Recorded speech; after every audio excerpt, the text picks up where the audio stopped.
And just a couple announcements before we get going. So as far as events and field trips, for our November meeting here on November 18th, we'll have Mike Clifford talking about endangered species conservation around the world. And as far as field trips in November, we have an interesting field trip, a tour of the Waste Connections recycling facility in South Hutch. If you're interested in going on that, contact Bob Gress to let him know so we have some idea of how many people might be going. And point out that it's on a Thursday. What's that? Point out that it's on a Thursday.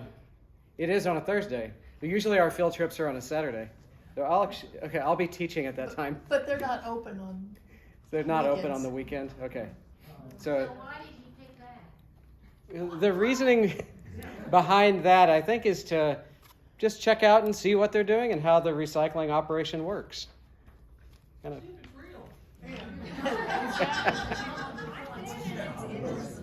Where does all this stuff go?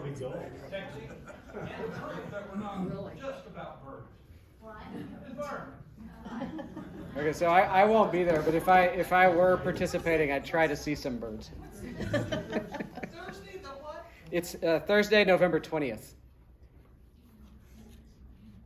So 11:30, 11? Yeah, 11 a.m. Yeah, mid-morning, Thursday, November 20th. Maybe there will be some bird watching yet.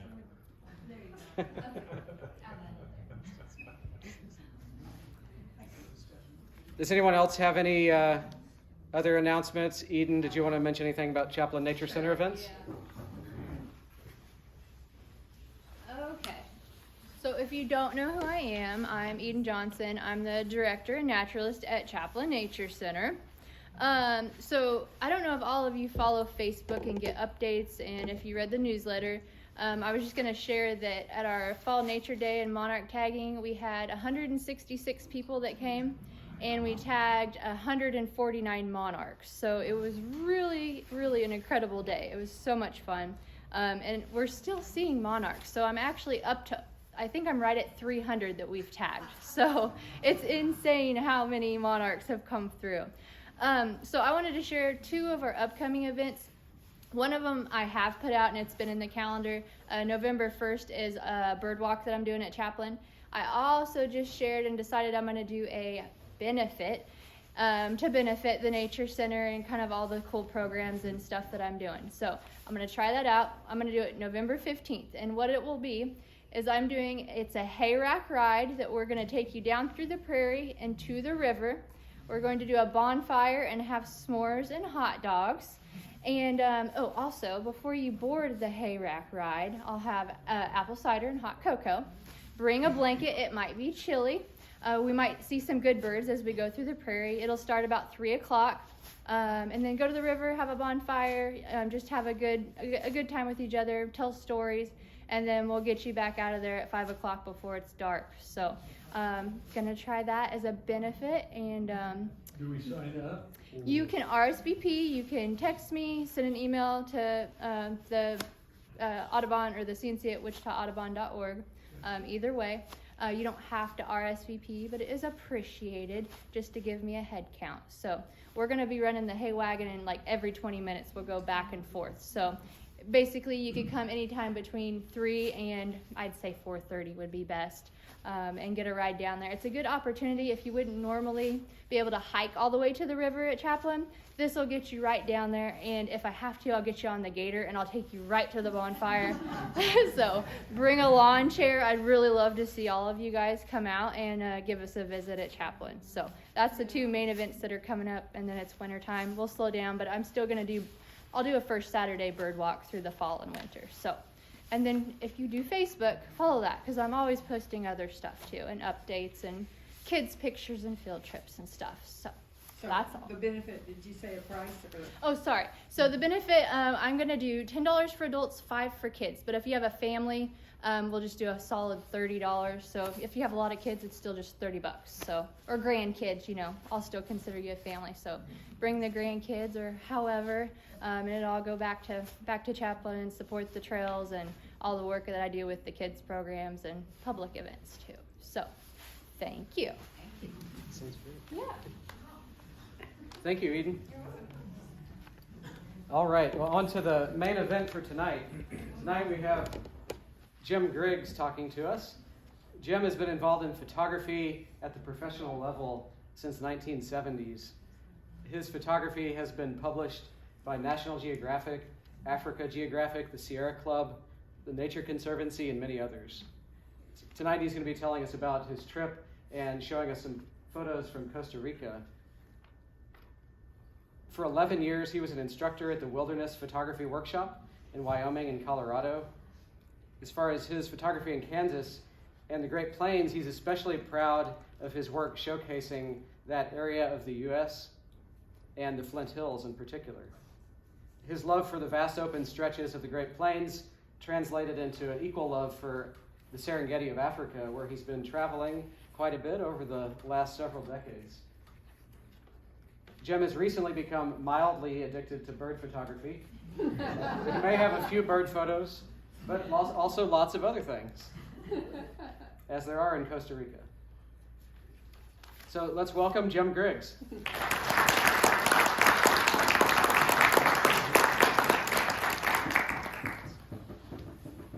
it working? Can you hear me? Yes. Okay. Some of that's true. So let me start with that. I've done a lot of photography over the years, and probably my favorite stuff to do is travel photography. I made my first trip to Africa in 2001. The last one was in 2021, so we did it for 20 years. And there was a period there we didn't go, COVID. You might remember that. And the cancellation issues for not canceling, but postponing twice for COVID made me decide I'm not going to lead any more trips. It was phones on the phone for a month, changing everything, and the time difference and all. It was kind of a bad time for me. So I haven't led any trips since then, but we did go.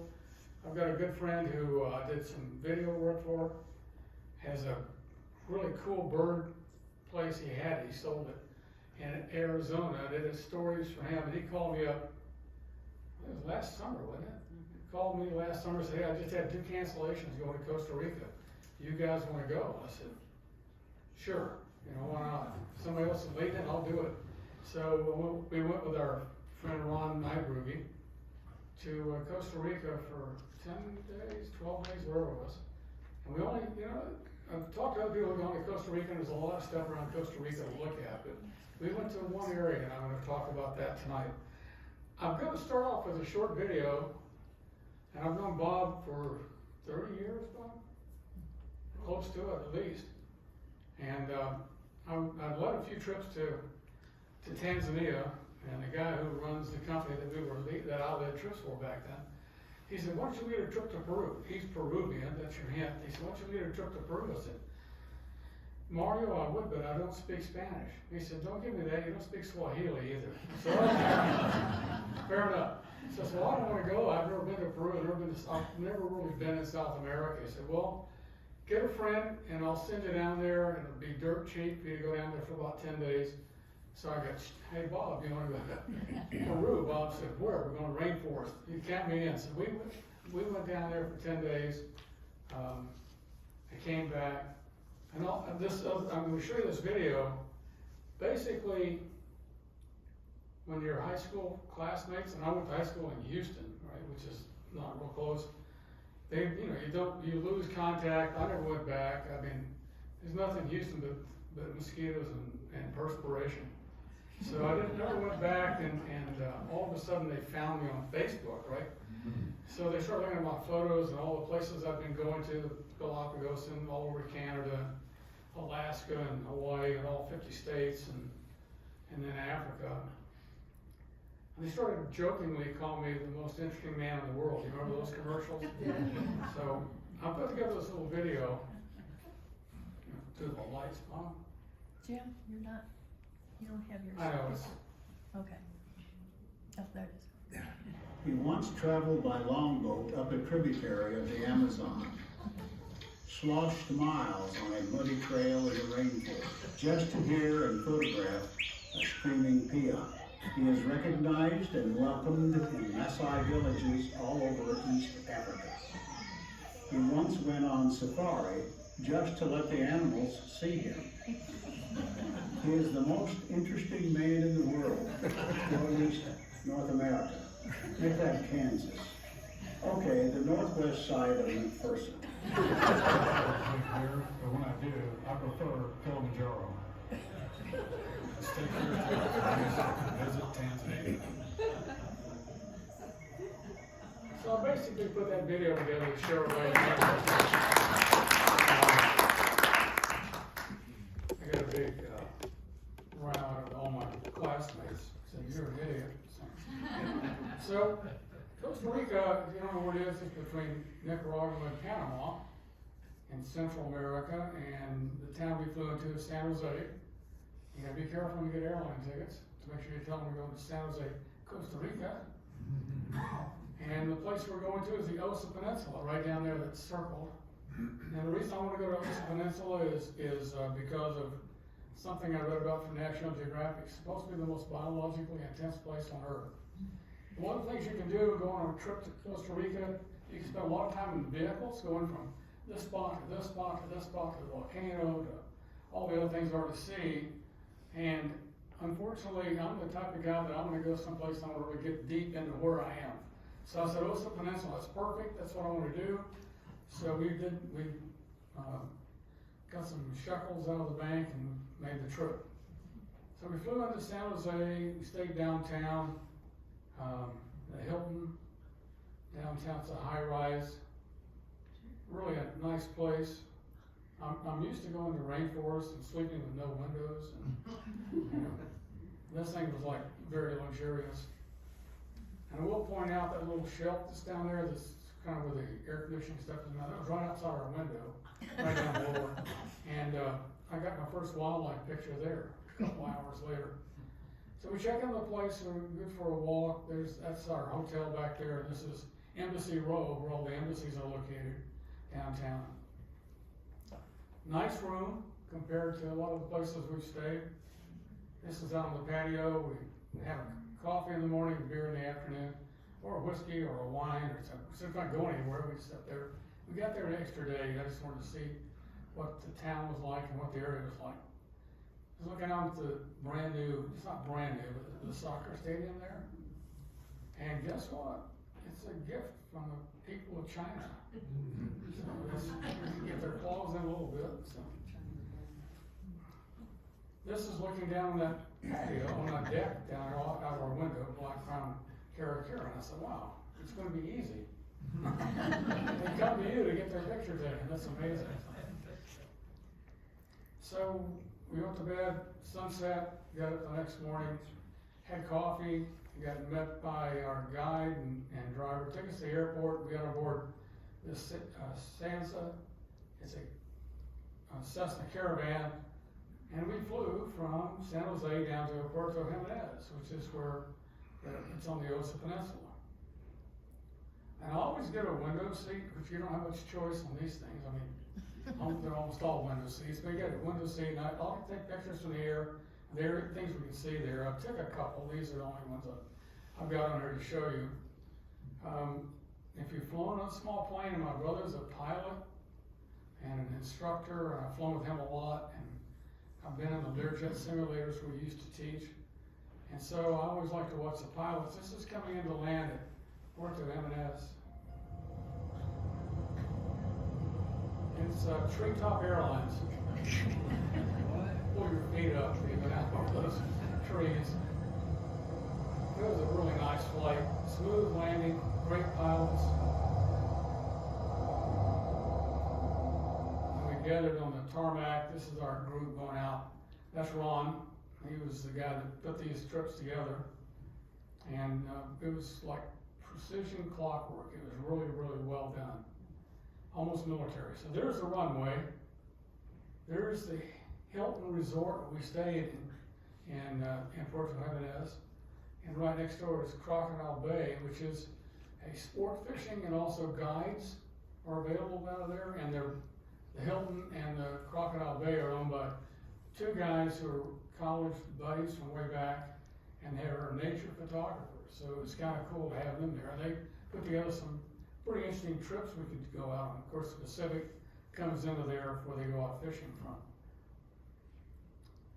So the hotel, basically, there were 3 pods, each of them 4 to 5 stories tall, big atrium that's open in the middle, and when it rains in all the plants there. I just said, this is not real, you know. Cause I'm used to going to the rainforest and having, you know, bad things going on with bugs, and had to lock up everything so the monkeys wouldn't come and steal your jewelry or, you know, watch.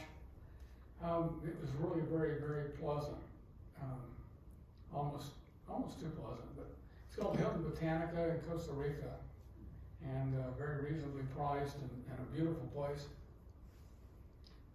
I'm trying to think what else I was going to say about it. This is Crocodile Bay. Next door, it's in that bay there, and they have fishing trips to go out of there. But they also supply the guides. Okay, Costa Rica, where we are, is a rainforest, so you're going to see some rain occasionally. We didn't have very much heavy rain, but we had some rain, and it's how you get beautiful plants there. And the plants were thick and a lot of them. So I'm going to show you several photos. All of them were taken on the grounds of the hotel. And I'll tell you when we leave the hotel. So these were all taken on the grounds of the hotel. This is a thing called a bridal veil mushroom. Anybody seen one before? Yeah. And they last 24 hours. And so I took this picture with my phone, and I said, well, that's really cool. I'll get some better pictures tomorrow. I went out and it was gone. Already disappeared. Really a cool mushroom. So I won't read the names of the birds, but you can see what they are up there. Supposedly in Costa Rica, bird feeders are illegal, but every place you go's got them. So I guess they don't enforce that.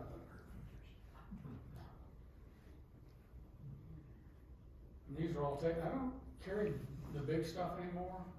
I've had 2 shoulder replacements. I'm actually today, I'm 79 years old, and I don't want to carry all that stuff, so I'm carrying smaller gear, Olympus. That's really a 600 millimeter lens, but it's quite small and I can carry it. These are all taken near the feeders at the hotel.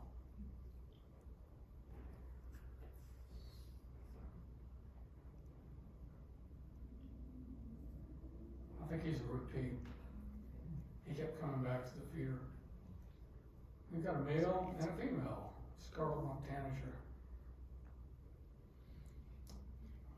Baltimore Royal, I don't know what he's doing way down there. And then there'll be some music with this because I made an 8-minute video for the people who went on the trip. And I just pulled clips on gray-headed chachalaca.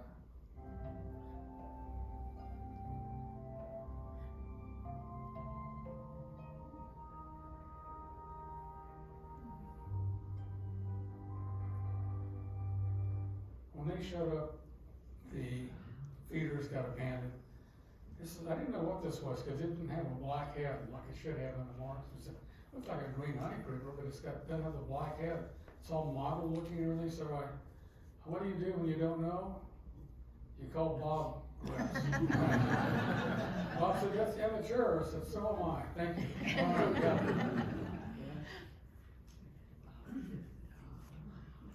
Again, I haven't left the hotel yet. I'm still in the hotel grounds, walking around doing these. What I'm not going to show you is the monkeys that we photographed there, because they were there too. All this stuff was on the grounds of those two areas, the hotel and the Crocodile Bay.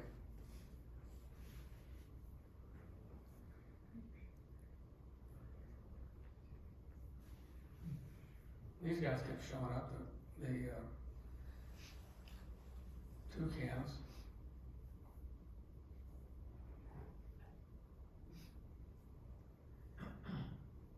So several of these, they run around in the water. Again, I'm still on the hotel grounds.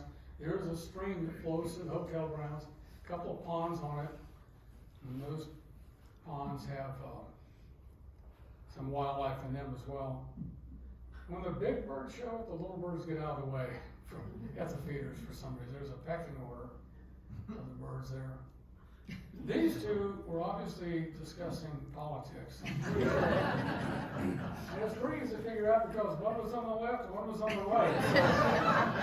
So pretty straightforward at that point. And I was hoping this tanager would do something, then I got photobombed. Another toucan, another toucan, another toucan. And these aren't very far away. I mean, they're like from here to the far side of the screen from me. I didn't have to use my big lens.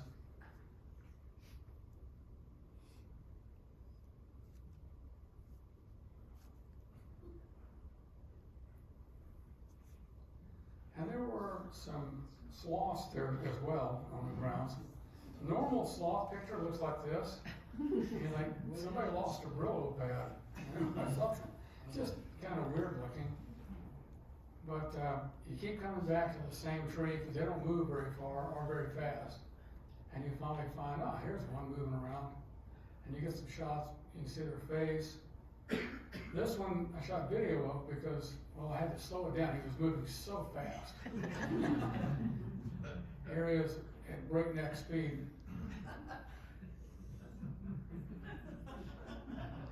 He was going pretty quick for a sloth. Slow motion.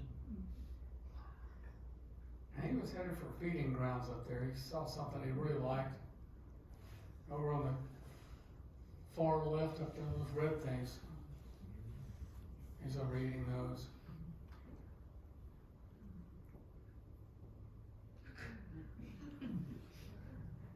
Very exciting sloth. You gotta use a fast shutter speed to freeze that action. I did say it was a rainforest, so we had showers move through. They weren't anything really heavy. We had like 3 times we had heavy rain in the 10 days we were there. But I just enjoyed the color and the water and how cool it was. Again, I'm still on the hotel grounds. This is on the hotel grounds, little crocodiles. Another one. Those splashes in the water. It was drizzling, and it's just drops building up in the leaves, falling in the water. And then we found, right next to the water, we found this boat-billed heron. And I don't know if you noticed or not, the baby's underneath and protected from the rain.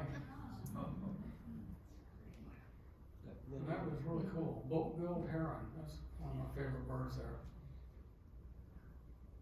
So now we've left the grounds. These 2 guys were our guides. We had 2 vans, and they would take us. They traveled together. A couple of times we split up in different places, but I got this picture with them because that's the school, the elementary school, where they went to school together as kids.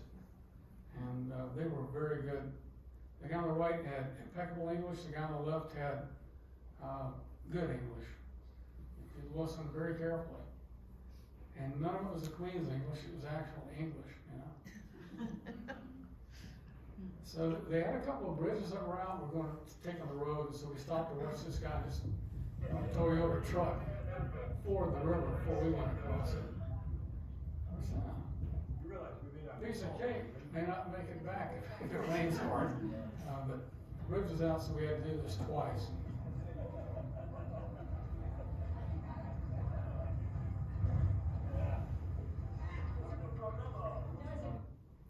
No problem.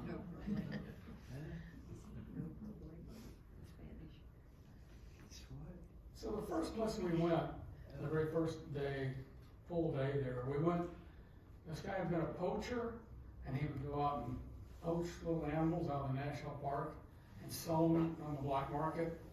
He got caught and was in pretty serious trouble until he came up with a different game plan or business plan. And what he did, he set up things for photographers to come and photograph these animals. He'd capture them, bring them in, we'd photograph them, he'd take them back out and turn them loose in the place where he found them. So this is on his grounds there. I took a few plant shots and this one with the bee on the flower. And then we set up and started shooting. My wife's shooting her iPhone. This is what she uses now. I use an iPhone for about 20% of what I do. And we teach classes on iPhone photography.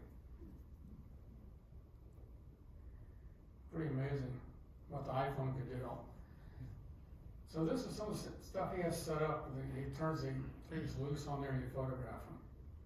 Or he sets them up for us. There's a little snake there right in front of my wife's face on that heliconia. Red-eyed tree frog, and it's on a ginger plant. I took this shot, and I took that one, and I said, there's gotta be a better angle. And I looked behind me, and there's one leaf over there lit up by the sun. I said, I got my back around, I walked around the other side 180 degrees, and I shot back the other way, so I got this halo around it. That's the tree, the leaf that was lit up by the sun back there, out of focus. Let me put him on a different ginger plant. Cute little frog. He seemed to enjoy it. And we had this guy, the masked tree frog, and he looked like, maybe, I don't know if I'm gonna enjoy this or not. And mainly because you see how small they are, and this is one of our guides placing him there. You see his fingers, how small those little frogs are. And that's why he had the grumpy face. And again, the red-eyed tree frog. This is called a glass tree frog, and they're called that because their stomach is transparent, and you can watch their heartbeat and other things going on in there. I'm not much for dissecting things, but you can do it visually, so it's pretty cool. It's an interesting little frog. This is a poison dart tree frog, granular, which means it's all rough and bumpy on the outside. He cooperated very well, but they always had gloves on when they handled him. Put him in this mushroom. Move around, find different angles and photograph it. This is again on setups the guy has. I forgot what this one was called, it was a granular or something, but it's about 4 times the size of those little guys. So interesting to photograph him. Pug-nosed anole. Anybody see him there? Pretty good camo. Helmeted basilisk, net lizard. I just thought they had the neatest head on them, so I got a close up with the head. Really a cool lizard. It's a cat-eye snake. Anybody like snakes besides me? Those are cute people.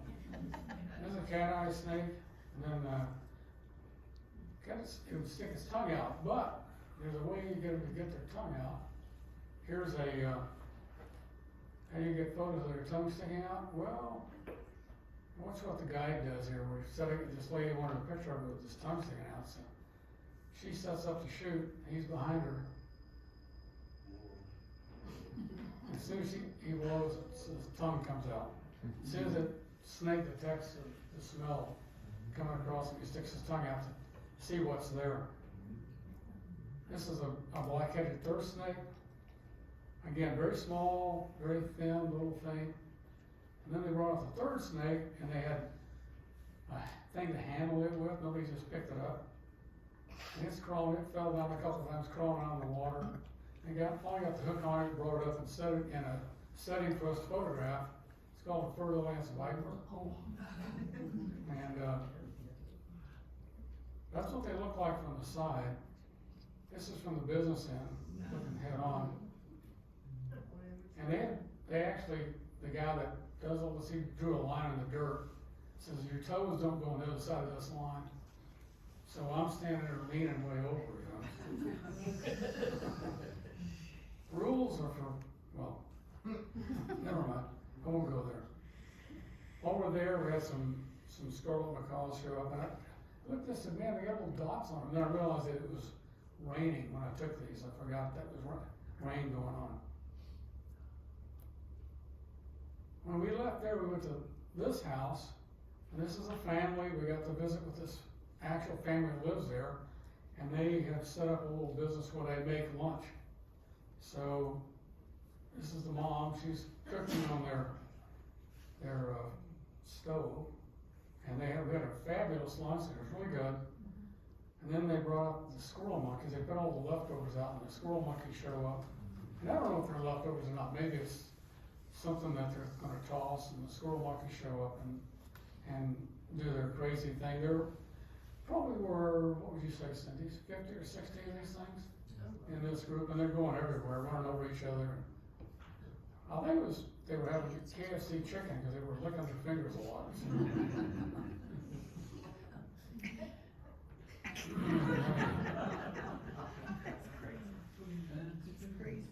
How they stay on the logs, everybody bumping into them. This guy puts his stove on.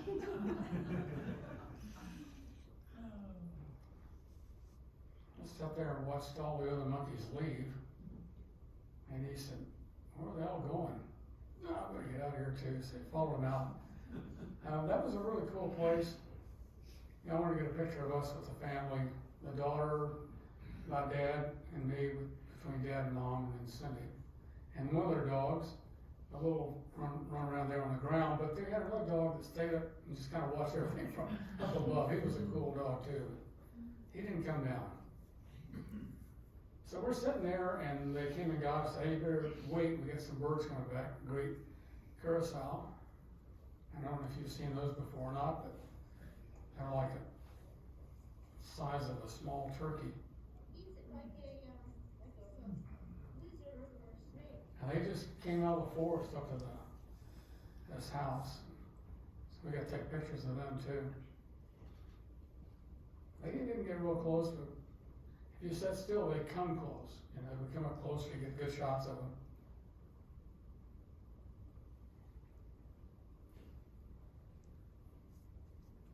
So we had a choice on one day of going to this island that was full of monkeys.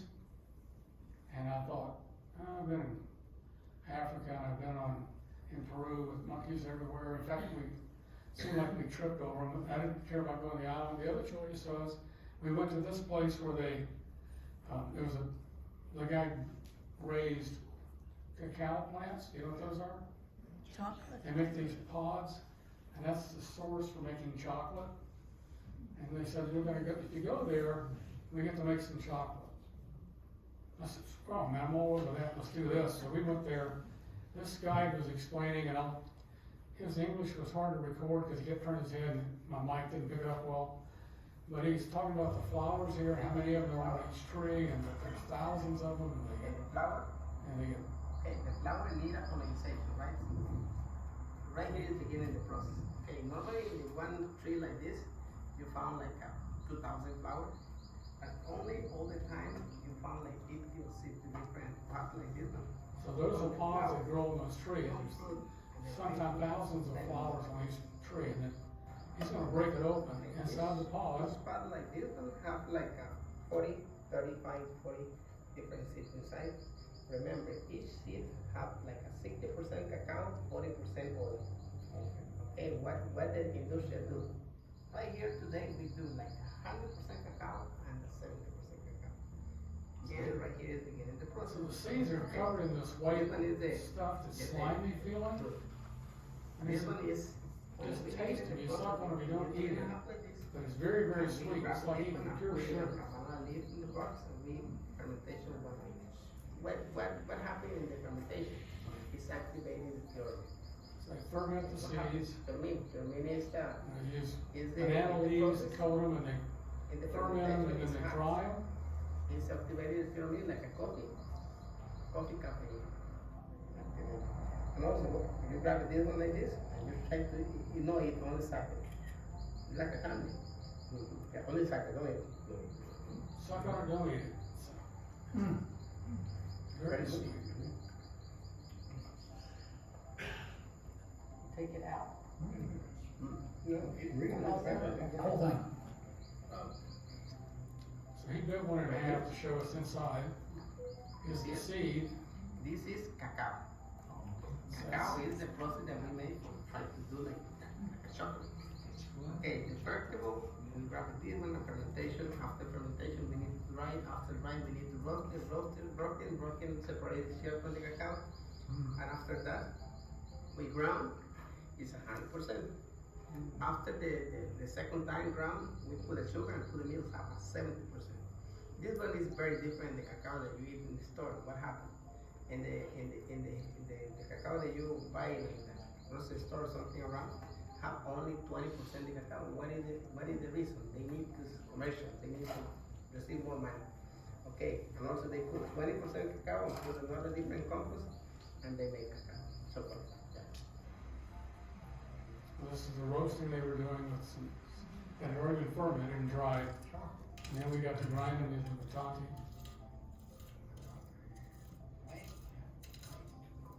If you're the cameraman, you don't have to do any of this work.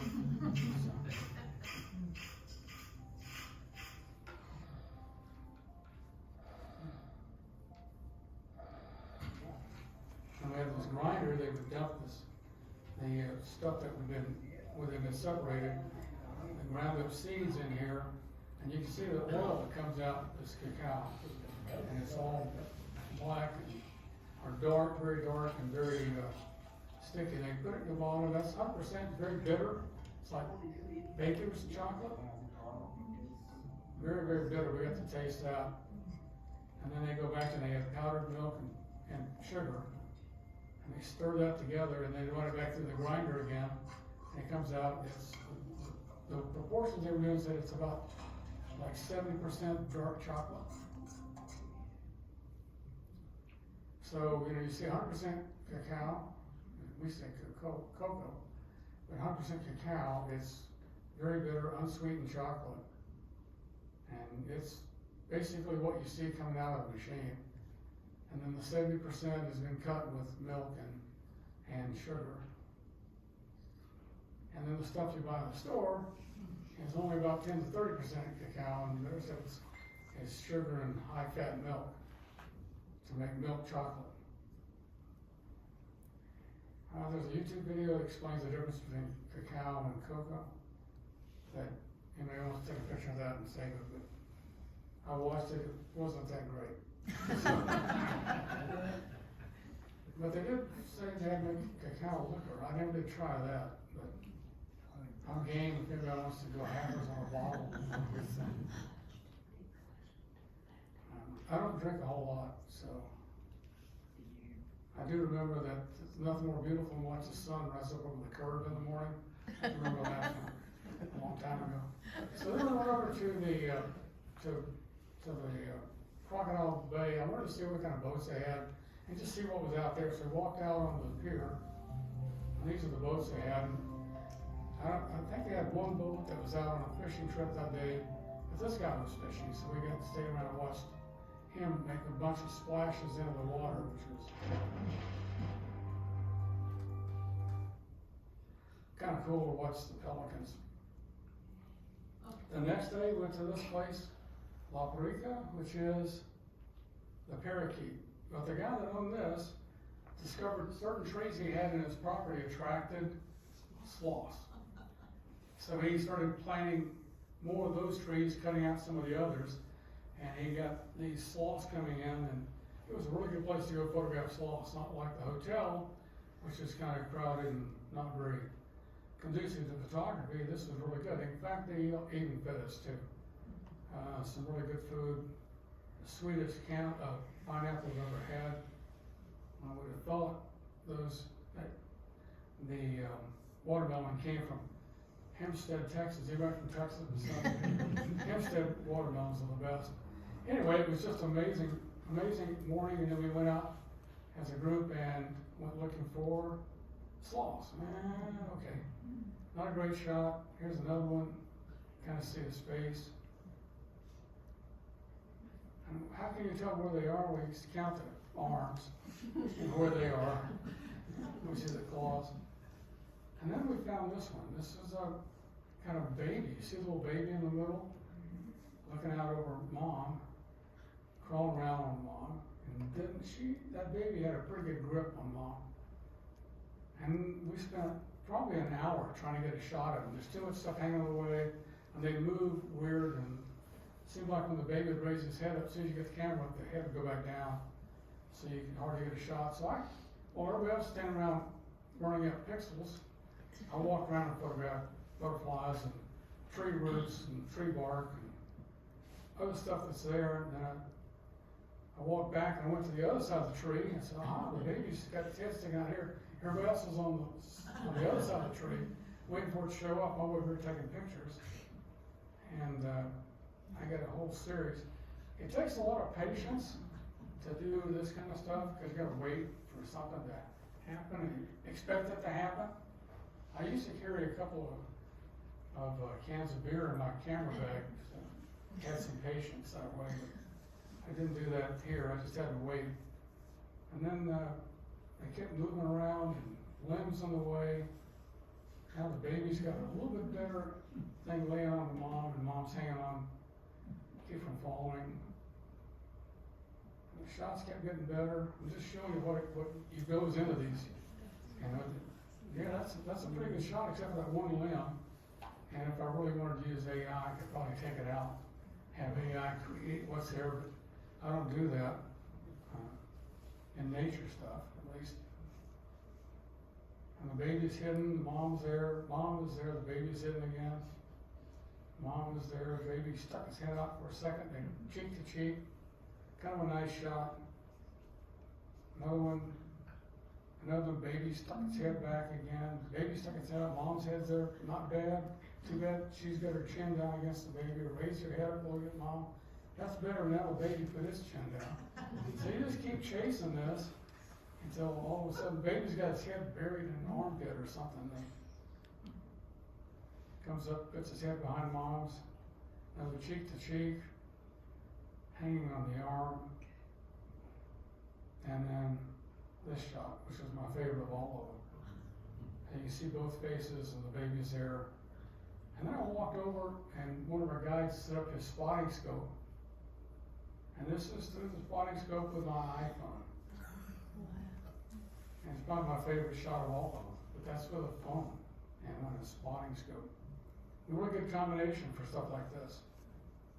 So we left there, everybody had pictures of that, went back over and got pictures of the bats underneath the banana leaves. And the rufous-tailed hummingbird. The hummingbird come into this flower and kept coming back, and I just sat there and waited to get these shots of it coming in. No flash, it's all just regular photos. The other thing they let us do there is they had this stuff out. Anybody know what this is? Sugar cane, yeah. And they had a crusher there. And again, if you got the camera, you don't have to do any work.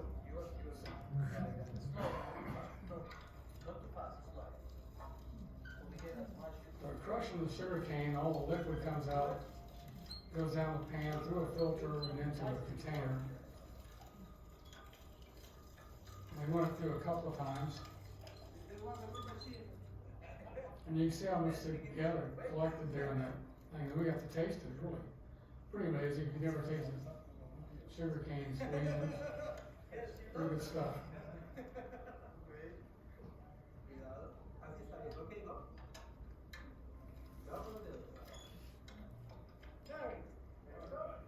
Pretty cool. And then, I don't know if you realize that Costa Rica's got some pretty good waves, and the national or the world champion surfer, female surfer, came from Costa Rica on this beach. And that's where she learned to surf. And this is pretty mild waves. They have pretty heavy ones every once in a while. But we're down the beach. I'm not much of a beach person, but I wanted to see what else was there. Iguanas, quite a few of those we saw. Some fantastic leaf colors down the beach laying there. Also a Nike rock laying there. Hope the guy's alive. And then this is all iPhone stuff right here. We've been playing around learning some iPhone things. This is like a long exposure with an iPhone. And this lady was washing her shoes out. And I did a long exposure simulation with the iPhone. And I'm not going to bore you. That's a long exposure of a wave rolling in. When we left the beach, we came to these things, leafcutter ants. And I started counting. When I got to 1 million, I quit. There were a lot of them. They were crossing the road going every which direction. There must have been 20 trails of them crossing the road there. And they went from, 30, 40 yards back in the trees. And I don't know which way they were supposed to be going. Some going one way, some going the other. I think the guy with the red leaf was kind of like, in construction or something. More monkeys. Howler monkeys with a baby. And I kind of like the mothers and babies, but here's the other thing I started doing. I did this in Africa too. Instead of, we'd come up to an elephant and he'd say, when they get you a better shot, you got all this foliage in the way. I said, no, leave the foliage. I want it to be there. Because I like to shoot through the foliage at the wildlife. So this is that same howler monkey and baby. So it's almost like you're visiting with them. You're spying on them and watching them. That's what I like to do. And a fire-wheeled Eric Carey. This is right along the road. He was really curious about us. More of these guys. Scarlet macaws, gray hawk, great black hawk. I thought these were roadside hawks, didn't you, Bob? I mean, in Peru they were called roadside hawks, I think. Well, that's a different bird. Is it? Okay. Looks the same to me. Black.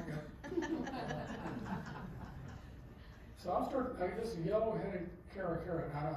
I've started using, the equipment I'm using now is Olympus. It's got a feature in it called Pro Capture. And unless your photographer will mean much to you, I can hold the button down halfway and it shoots, but it doesn't save anything. It just fills the buffer up and dumps them out as it adds more.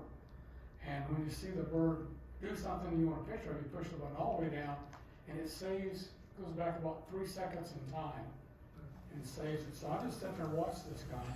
So he's getting ready to take off. And I went to this Pro Capture and held the button halfway down. As soon as he took off, I pushed the button all the way down. I got the whole sequence of him taking off. And to do that, if you just sat there and waited and hoped you could time it, there's no way.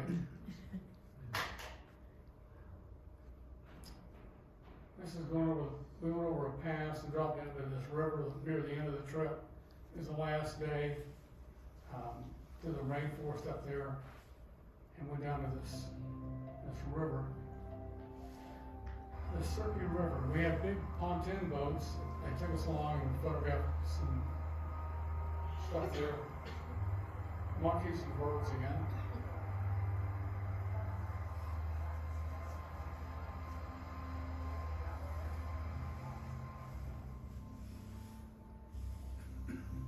The captain was pretty good about stopping for us to shoot stuff, but the only problem with this river, and I told Ron, I said, it's sort of not a good place for wildlife because both sides of the river are inhabited with homes and people. There's not going to be a lot of wildlife in it, other than your typical things that hang around rivers. But, like right here. That's what I'm telling you. Come on in, the water's fine.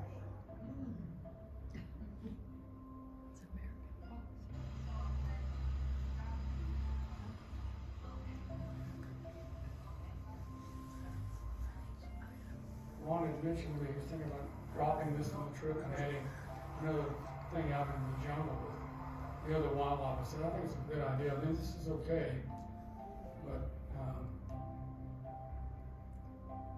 for what we saw, it was not the same as tiger heron.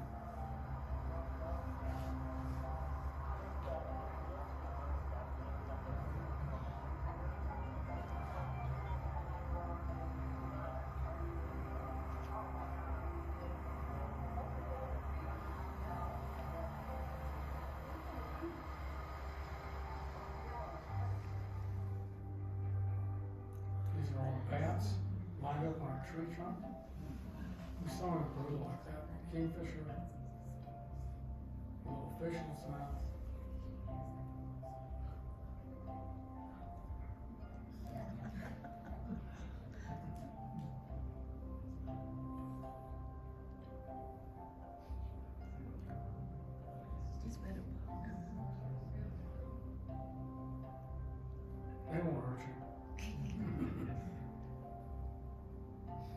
So that's on the way back. I didn't trim that off, but some of the crocs and stuff that we saw there. A little blue heron that was really cute, right beside our boat.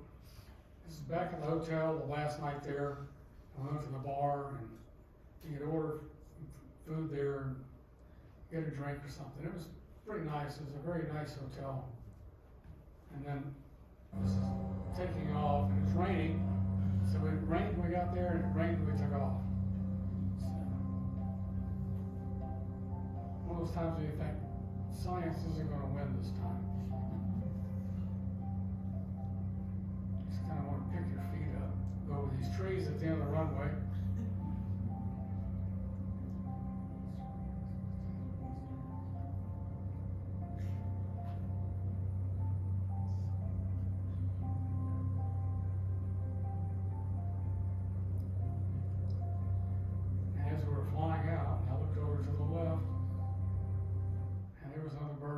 Plane coming in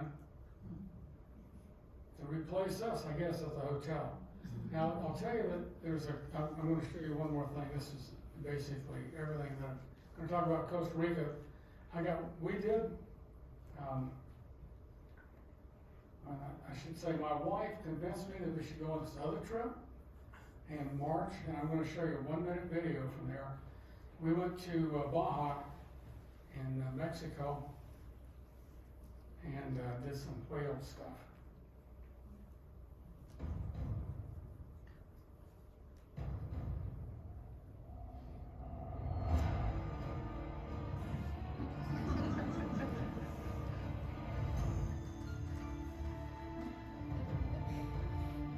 These are all great whales.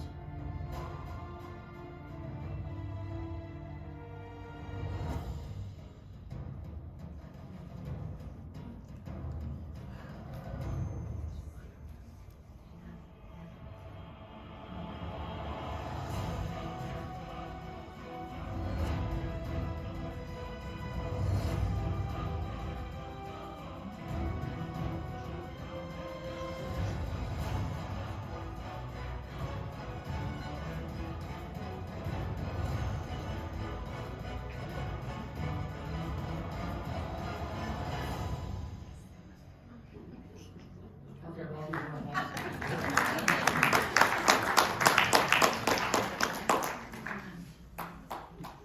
anybody have any questions? Try to answer them. I'm not an expert on any of this stuff. It wasn't primarily a bird trip for me because I'm not primarily a birder. But when I go to Africa, after about third trip, I started taking pictures of birds because they're everywhere and they're beautiful. Yes? Why is it called the Osa Peninsula? Are there bears there? I don't think so. I don't know where they got the name. It's pretty cool. It's a nice place. I mean, it's pretty rugged back into the further you go. And there's some other lodges deeper further in, but they weren't quite as luxurious as this, that we were in. And I'm sort of gotten soft in old age, you know. Any other questions? Yes? Okay, so you're walking around taking these pictures. Are you getting bothered by bugs? No.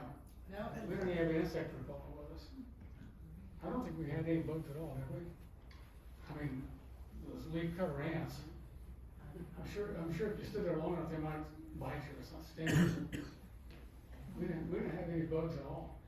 The other thing is, if you've ever shot, how many people have photographed in a rainforest? And you're staying in a hotel with air conditioning, you walk outside, your lenses just fog up immediately. And you can't see, and you gotta wait 20, 30 minutes for it to warm up. Well, I knew this from Peru, so I took hand warmers with me. Yeah. And I put one around the base of the lens, held it on with a Velcro strap, took another one with the lens cap on and the hood on, stuck one in there, put a rag over it, and we go outside and say, oh man, look at this. And they go, and they go, you know. Everybody else is trying to clear the lenses. Why is yours clear? I said, hand warmers. Ooh, do you have any more of those? No. I mean, I could sell you some, but you know, you can pay for my trip. So I was ready to shoot as soon as we stepped out of the hotel. And nothing fogged up on me, and that's just a little hint.